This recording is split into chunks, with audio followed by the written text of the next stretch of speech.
All right, do you want me to do my teacher voice? No. Attention! There you go. All right, thank you.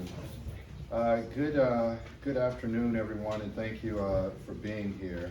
I'm Quentin Hart, Mayor for the City of Waterloo, and most of the time, mayors enjoy getting up in front of people talking about incredible opportunities and events and openings. But it's really a challenge to get up here and talk about some of the things that we've seen over the last couple weeks, and that was an increase and an uptick in shootings. You know, I talk to mayors all across the country, my other colleagues, and it's a trend that we're starting to see nationwide. But regardless of that, this is Waterloo, Iowa, and one shooting, one death is one too many. And so we need to work together collectively as a community to see what we can do to try to solve some of these challenges today. Good afternoon. Good afternoon. I stand before you today proudly as a citizen of Blackhawk County, and I recognize the challenges that face the city of Waterloo and most large cities today. Crime overall continues to decrease, but violent crime unfortunately increases. And it challenges law enforcement, but I'm not sure that we're going to police our way out of this violent crime epidemic that we're facing, not just in Waterloo, but in Cedar Rapids, Iowa City, Dubuque, Des Moines, and everywhere else. I think it does, just like the mayor said, take a community effort. You know, growing up, I almost hesitate to admit this, that one night, being wild and rambunctious, we were throwing water balloons as friends. And little old lady Oliver got out on her front porch and yells, "Tony Thompson, is that you?" And the water balloon stopped. And I said, "Yes, ma'am." And she says, "I think it's time to go home." And the water balloon fight stopped. And I wonder where those days went. Where that community advocate stepped up and said, "Enough's enough. It's time to go home. It's time to knock it off." And so whether or not law enforcement steps up their initiatives and whether or not we partner harder, we put more of our squad cars in the community and we police overtly and try and implement problem-oriented policing more aggressively or whatever happens, I think this is a partnership between the community and the little old lady Olivers around this city to help us nullify these young people who don't think about the consequences of their actions until that gavel gets hit by the judge and they're facing 50 years to life. And we see it. We see it every single day because my officers are also the officers working those courtrooms. So we're challenged. We're challenged because our children are our number one resource here in the state of Iowa. And it's those kids that I'm shuffling across back and forth between the jail and that courthouse every day too. So we really have an epidemic. We really have a problem for this community to face. And it's not just the shootings. It's the residual and it's the fallout of that challenges us. Good afternoon. My name is Charles Daniel, and I'm honored to serve as the senior pastor of the Untitled Baptist Church here in Waterloo, Iowa. I'm often reminded of the story that's told in the book of Luke. If you've been to Sunday school any length of time, you probably know it. And if you give a preacher a microphone, you might have a problem. So I won't take all of that time. But there's this narrative told in Luke number 10 about a guy who was walking down a street. He's mugged, he's robbed, he's beaten, he's bruised, he's bloody, he's left half dead.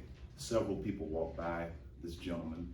The Levite walks by, represents, religious people. Another person walks by, represents criminal justice. And at some point, a Samaritan walks by. And we've given that Samaritan the title of the Good Samaritan. Well, I'd like to fire all gospel preachers today that call that Samaritan good. The guy was beaten, he was bloodied, he was broken, he was bruised, he he was left half dead. The Samaritan puts him in a hotel. He didn't need a hotel. He needed a hospital. He was bloodied, he was bruised, he was broken, he was left half dead. I know the rest of the narrative tells us that he would come back and pay the fare. Well, it's easy to make me comfortable in my pain without directing the root causes of the pain. And I think this gathering today begins a well-needed conversation, but with a plan of action. How do we address the pain in a community? How do we address the darkness in a community? The last several days have been horrific for me personally. Whether it is national gun violence or gun violence in our community, it hurts everyone. No one person, it is not just the victim or the perpetrator, and whole community is unraveled when this happens. So I'm challenging and I'm charging those of us that are working in the space of faith to partner, be vocal, show up, come out, open our doors. The pandemic has shut down these wonderful places that we have in our communities, and now we're having to rebrand, remarket, and reimagine what ministry looks like in the 21st century right now. No longer are we gathering for massive programs. We have facilities that we can open and offer them to the community and say, we're here to let them know. And so I made a personal commitment from our church, and I hope that all clergy will stand along with me. I made a commitment, whether it is to do ride-alongs, whether it is to show up. On last night, I had the privilege to just drive the community late night after 10:30. And oftentimes I do it to get a feel of what's going on in the community in which I serve. To serve this present age, my calling to fulfill, with all the power I have engaged, my job is to do the Master's will. And that is to help the least, the last, the lost, the left out, and those that are hurting. Thank you. Grace and peace from God our Father. My name is Teresa Culpepper, and I am the chair for the Human Rights Commission. And I am standing here because it is all hands on deck. And that's where we need to be, where Tony Thompson talked about, that neighbor saying something. And we have so many wonderful things going on in this city, where we have neighborhood parties going on. We have youth athletics, we have summer camps. There are so many things for our kids. But unfortunately, there are times that I can be honest and say, I drove home and I don't remember the face of a single person I saw. How alert am I to what's going on around me? As a human rights commissioner, a fundamental right is the right to live, but we should be able to live without fear. Our children shouldn't worry about being at a lemonade stand and seeing what they saw. So I encourage everybody to be a part of all hands on deck. Get children active and engaged. Get your parents to open up those blinds every now and then and look and see what's happening outside of their window space, and feel safe enough that when you see something, you can say something, because this is going to continue. And I love my Waterloo police chief. I love the police. This isn't just their responsibility.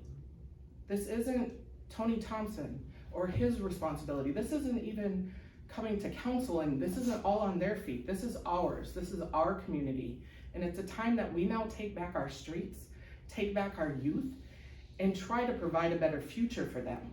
So you should probably see, I'm not saying any council people that have been throughout town with bumper stickers to say, you can simply text this number and let them know what you saw.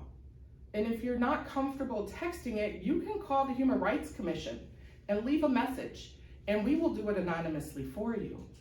But somewhere, somehow, we've got to open up our eyes to see what's happening, because there's no way to fix it if we don't. Hello, I'm Tanya Graves, the president of the Black Hawk County chapter NAACP. But long before I became the president, I've been a community activist. And so my heart goes out to all people. And when they're hurting, I'm hurting. And there are so many organizations here that will assist individuals who feel that they have nowhere to turn to. There's men here that are out there in the streets. There's pastors here that are out there, both male and female, who you can contact if you feel that if you feel that you're afraid to talk to someone, We are here to assist. And I'm begging for the family members that have been involved. I'm begging for a truce. You have to lay down your guns. Lives matter. We all matter. And until we come together, this is going to continue. And I'm begging you, I'm seriously begging you from my heart. We have to put down these guns.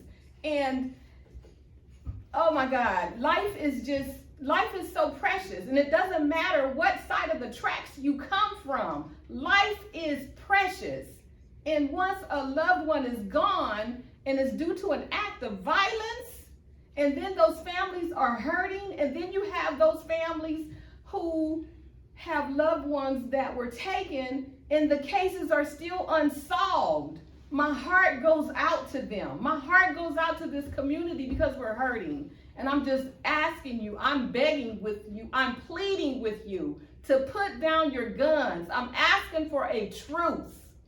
And if you're afraid, there are men here. Astor, DeCarlos, the mayor, Reverend Jenkins, Abraham Funches, Pastor Corey. We're all here for you. There are people, Pastor Daniels, there are people that you can speak with, the chief, Tony Thompson. There are people here that you can talk to. Thank you. Good afternoon.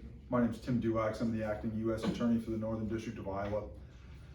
We have been partnering with Waterloo Police Department and other communities in our district for a few years now to try to help on the prevention end of violent crime, in particular gun crime. Part of those efforts involve going out to people who have had some incidents and trying to warn them of what the consequences will be if they're caught again or if there's further incidents. And so we've been trying to reach out in that way to prevent this type of crime. And what I would say is, I'm glad to see all the people in the room. I'm glad to see the variety of people in the room, because there are a lot of reasons why people shoot each other. In our business, we get to see the reports, we see the reasons, the motivations, and there are many. Jealousy, revenge, property, crime, there's a lot of reasons for it. And you never know who's gonna be that person that's going to be able to talk somebody who has a gun in their hand down. You don't know who that's gonna be. It might be a police officer, it might be a pastor, it might be a community activist. You just don't know who it's gonna be. But if we're all out there trying to do that, we have a better chance of succeeding. I was asked to talk about some of the consequences, and that is what the prosecutor's office does. We hold people accountable when they commit crimes, particularly violent crimes and gun crimes. And our office intends to partner with Waterloo PD to continue to do that in this community and other communities. And when I talk about accountability, I'll give an example. Just last week, on May 25th, in a case that was prosecuted by our office, an individual who was responsible for being involved in a shooting here in Waterloo was sentenced to 10 years in federal prison. That is the type of accountability that awaits if people won't put down their guns. And so I hate to say that, it's a hard line, but we can't draw any other line. We have to hold people accountable for what they do. We have to provide accountability. And so that's part of our duty. And so we hope that with the prevention efforts that we participate in, that we won't have to do that as often, but if it needs be, we will do it. Thank you.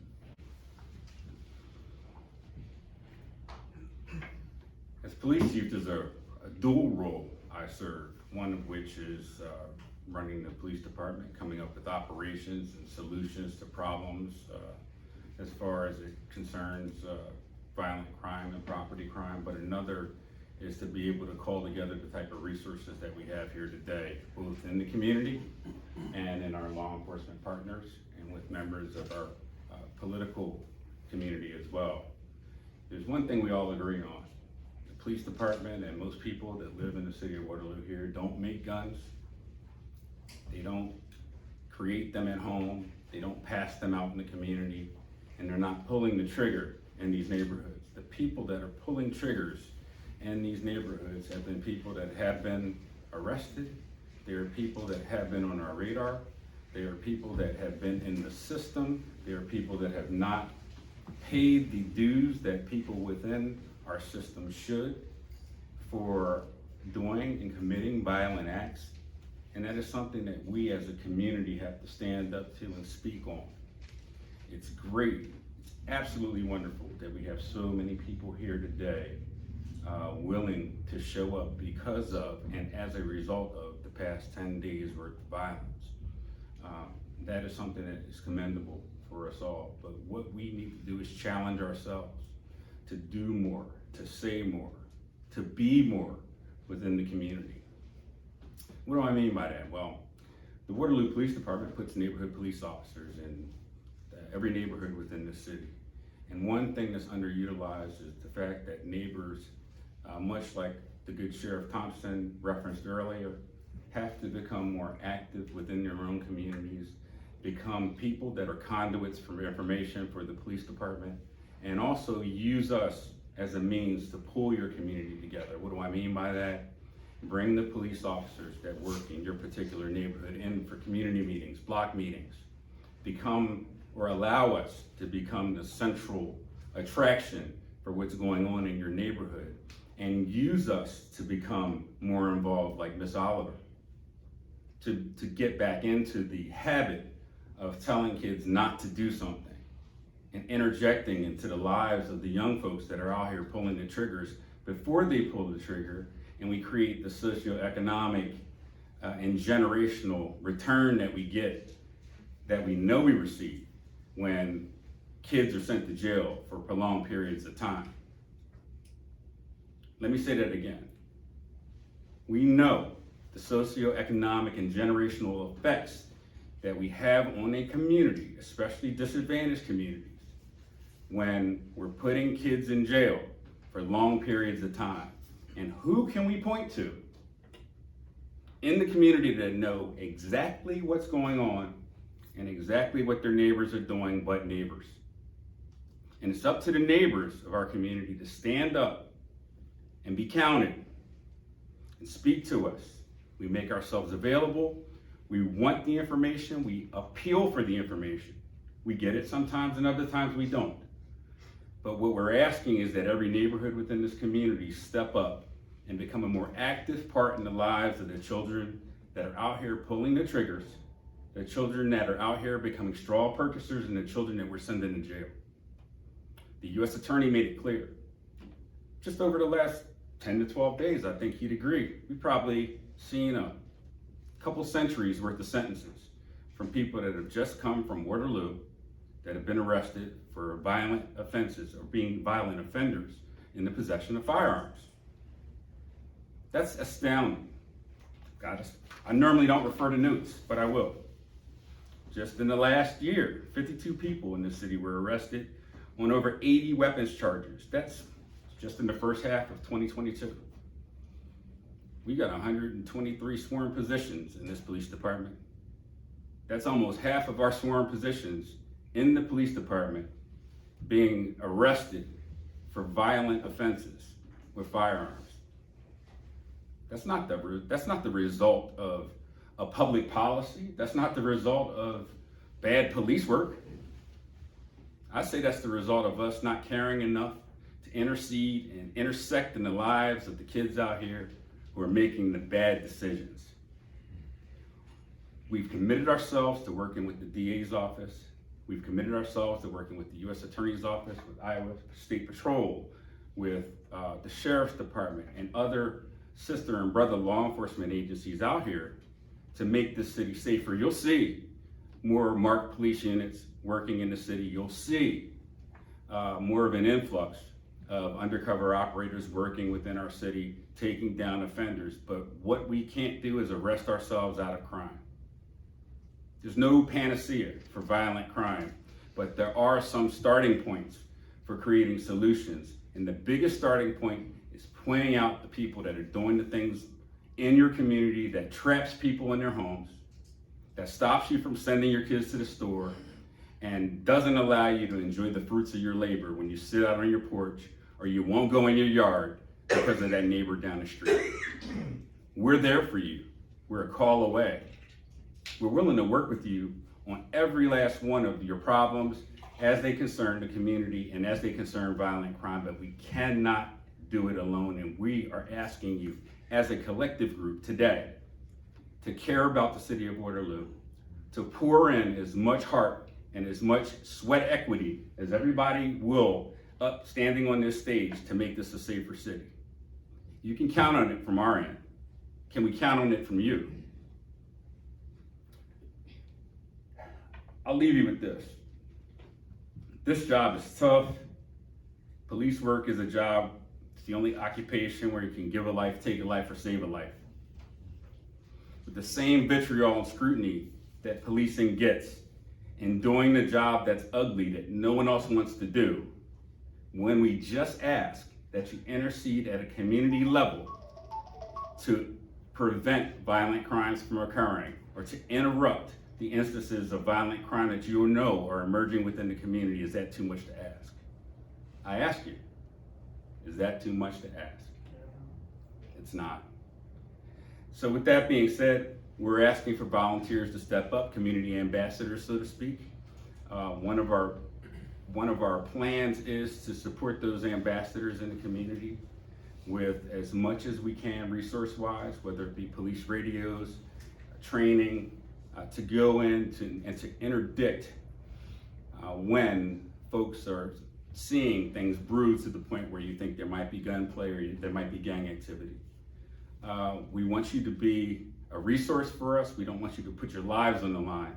But what we do want is for you to start stepping up, speaking up, and saying something to these kids that don't have the parental guidance or necessarily the support from the community that they've seen in the past, at least that what Sheriff Thompson referenced earlier is something that we have to get back to, and that is, it takes the village, but where's the village been?